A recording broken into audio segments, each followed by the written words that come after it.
शराब जहर है या अमृत?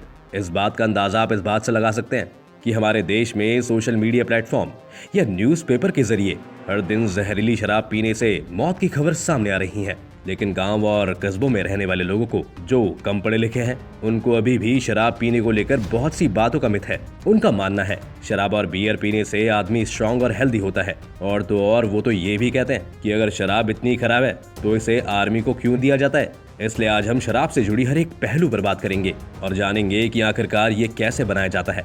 इसे पीने से देश भर में मौत के मामले साल दर साल क्यों बढ़ रहे हैं, सब कुछ इस वीडियो के माध्यम से जानेंगे। तो चलिए बिना देरी किए हुए वीडियो को शुरू करते हैं। बता दें कि कुछ वक्त पहले ही बिहार में जहरीली शराब पीने के कारण 60 से ज्यादा लोगों की मौत हो गई थी और तब ये बात आग की तरह पूरे देश में फैल गई थी। केवल बिहार ही नहीं, देश के अलग अलग राज्यों में जहरीली शराब पीने से हजारों लोगों की मौत होती है। आंकड़े बताते हैं कि पिछले साल जहरीली शराब के चलते देश भर में 782 लोगों की मौत हुई थी और इसमें सबसे ज्यादा आंकड़ा डराने वाला है यूपी का, जहां शराब पीने से 137 लोगों ने अपनी जान गंवा दी। ये बात भी किसी से छुपी नहीं है। वहीं अगर पंजाब राज्य की बात करें तो इसके भी आंकड़े कुछ कम नहीं है। यहाँ 2022 में 127, मध्य प्रदेश में 108, कर्नाटक में 104, झारखंड में 60 और राजस्थान में 51 मौतें हुई थी। इससे पहले कोरोना काल में भी जहरीली शराब पीने से मौतें हुई थी। तब देश भर में कुल 947 जहरीली शराब पीने के चलते लोगों की मौत हो गई थी। वहीं साल 2019 में 1296 लोगों की मौत जहरीली शराब की वजह से हुई थी। इसके अलावा एनसीआरबी की रिपोर्ट के अनुसार 2018 में जहरीली शराब से मौत के कुल 1365 मामले सामने आए थे। तो कुल मिलाकर देखा जाए तो देश भर में कच्ची और देसी शराब बन रही है और लोग बिना सोचे समझे पी रहे हैं और उनकी मौत हो रही है। ऐसे में सवाल ये है कि देसी शराब बनाते समय ऐसा क्या हो जाता है कि वो जहर बन जाती है, जिसे आपको समझना बहुत जरूरी है। बता दें कि देसी शराब को कच्ची दारू भी कहा जाता है और इसे बनाने की प्रक्रिया सदियों से हमारे देश में रही है। और आपको ये बात जानकर हैरानी नहीं होनी चाहिए कि लगभग हर देश में शराब बनाई जाती है और वो वहाँ की देसी दारू ही होती है। इसलिए कच्ची दारू के केमिकल रिएक्शन का सच समझना है तो ये बात गांठ मान ले कि इसका कोई डिग्री या नापने का पैमाना नहीं है। इसलिए कच्ची शराब को बनाते समय ज्यादा नशीला बनाने के चक्कर में गड़बड़ी हो जाती है और शराब जहरीली हो जाती है।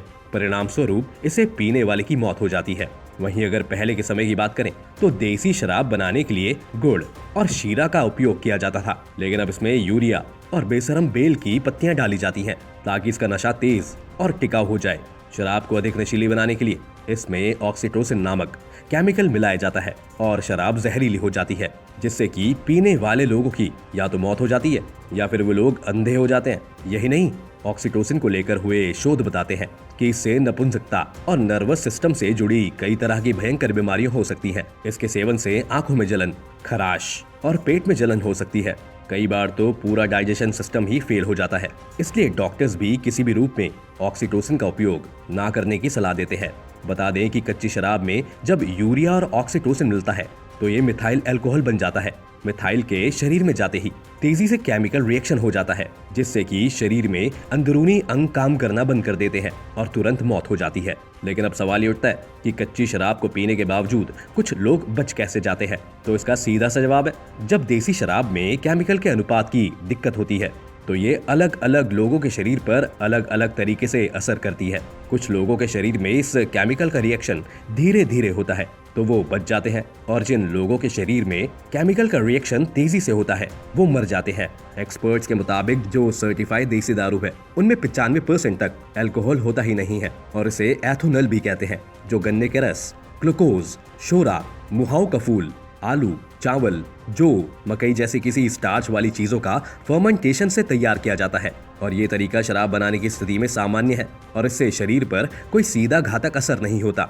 लेकिन फिर भी शराब तो जानलेवा होती ही है। देखा जाए तो देश के अधिकांश आदिवासी इलाकों में सालों से यही रासायनिक लिक्विड उपयोग किया जा रहा था, लेकिन अधिक पैसा कमाने और व्यापारी लालच के चक्कर में इस लिक्विड में मेथनॉल मिला दिया जाता है, जो कि बहुत ही खतरनाक और जानलेवा है। मेथनॉल की मिलावट से ही पूरी शराब का बैलेंस बिगड़ जाता है और लोगों की मौत हो जाती है। बता दें कि मेथनॉल सामान्य टेम्परेचर पर लिक्विड अवस्था में होता है और जब ये रंगीन और ज्वलनशील द्रव है जिसकी गंध बिल्कुल एथनॉल की तरह ही होती है। इसलिए जब इसे देसी शराब में मिलाया जाता है तो उसका रंग स्वाद और गंध नहीं बदलते, लेकिन इसके गुण जरूर बदल जाते हैं। और लोग या व्यापारी देसी शराब में मेथनॉल मिलाते समय ये भूल जाते हैं कि ये पीने योग्य केमिकल नहीं है, साथ ही ये जानलेवा है। शराबबंदी वाले राज्यों का क्या है हाल?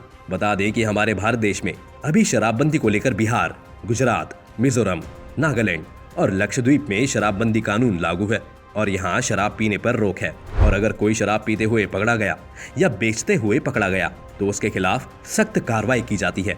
दोस्तों, फिर भी इन राज्यों में गैर कानूनी रूप से धड़ल्ले से दारू बिकती है और पीने वाले लोग खुलेआम शराब पीते हैं। इसका लाइव एग्जांपल आप बिहार में देख सकते हैं कि कैसे जब राजनीति गर्माती है तो बिहार में अचानक से दारू की बड़ी बड़ी खेपी पकड़ी जाती हैं। बिहार में रोक के बावजूद कैसे मिलती है शराब, इसे समझने के लिए बिहार के वरिष्ठ पत्रकार पंकज मिश्रा ने बताया कि प्रशासनिक अनदेखी के चलते आज भी धड़ल्ले से बिहार के अंदर शराब बिक रही है। अफसर सब कुछ जानते हैं फिर भी कुछ नहीं करते। कई जगहों पर तो प्रशासनिक अफसर और नेता भी इसमें शामिल रहते हैं। यही कारण है कि शराबबंदी के बावजूद राज्य में इस तरह की घटनाएं हो जाती हैं। इन घटनाओं के बाद जिम्मेदार अफसरों पर भी कोई कार्रवाई नहीं की जाती है।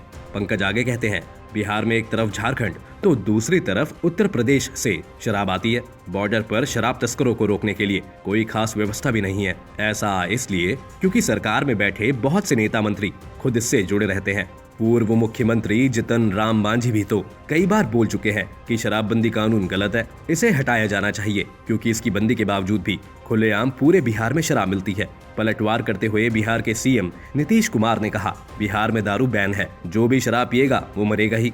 और अगर किसी व्यक्ति की पीने से मौत होती है तो सरकार किसी भी प्रकार का मुआवजा या सहायता राशि नहीं देगी। बस फिर क्या था, विपक्षियों ने इस बयान को लेकर हंगामा करना शुरू कर दिया। भाजपा नेता का कहना था, बिहार के सीएम को यहाँ की जनता से कोई मुंह नहीं है, इसलिए वे इस्तीफा दें। इसके अलावा अगर गुजरात की बात करें तो पिछले साल 2022 में ही अकेले जहरीली शराब पीने से 57 लोगों की मौत हो गई थी और मरने वाले में 12 तो एक ही गांव से थे, जिनमें 2 महिलाएं भी शामिल थी। वहीं अगर नॉर्थ ईस्ट के राज्यों को देखें तो मिजोरम और नागालैंड में बहुत पहले ही साल 1989 में ही शराब को बैन कर दिया गया था। फिर भी यहाँ पीने और मरने वालों की संख्या दिन प्रतिदिन बढ़ती ही जा रही है। हालांकि मिजोरम में फिर भी शराबबंदी का असर दिखता है। बता दें कि मिजोरम ने साल 2019 में शराब को पूर्ण रूप से बैन कर दिया था। अब इस पूरे वीडियो का सबसे जरूरी सवाल कि शराब अगर जानलेवा है तो सरकार आर्मी फोर्सेस को शराब क्यों देती है, जिसके हाथों में पूरे देश की सुरक्षा की बागडोर है? तो आइए आपको इसका भी जवाब देते हैं। जैसे कि आपको मालूम ही होगा कि हमारे सैनिक बॉर्डर पर लगातार कई महीनों तक सुरक्षा में लगे रहते हैं। इसी वजह से उनको ज्यादा घर जाने की छुट्टी नहीं मिलती और ज्यादा निगरानी में काम करने की वजह से कुछ दिनों के बाद उनके काम में असर पड़ने लगता है। इस कारण सरकार की तरफ से बियर की बोतल और शराब सैनिकों को दी जाती है। इसके अलावा हमारे भारत देश में कई इलाके ऐसे हैं जहां का तापमान -50 डिग्री तक चला जाता है, तो ऐसे में वहां खड़े रहकर ड्यूटी देना काफी मुश्किल हो जाता है। इसका एग्जाम्पल सियाचिन, लेह और कारगिल है, जहां लगातार हमारे सैनिक तैनात रहते हैं। ऐसे में शरीर में गर्मी पैदा करने के लिए सरकार की तरफ से इंग्लिश शराब की बोतल दी जाती है, जिससे इतनी कड़कड़ाती ठंड में भी जवान वहां ड्यूटी कर सके। पर एक बात और है कि इसमें सभी सैनिकों को पीने के लिए फोर्स नहीं किया जाता। इसके अलावा यहाँ शाकाहारी और मांसाहारी सबके लिए अलग अलग भोजन बनता है। तो जो सैनिक शराब नहीं पीना चाहता उनको फल फ्रूट या एनर्जी ड्रिंक दिया जाता है, जिससे बिना तकलीफ बिना परेशानी के घंटों ड्यूटी कर सके और शरीर की क्षमता लगातार बनी रहे।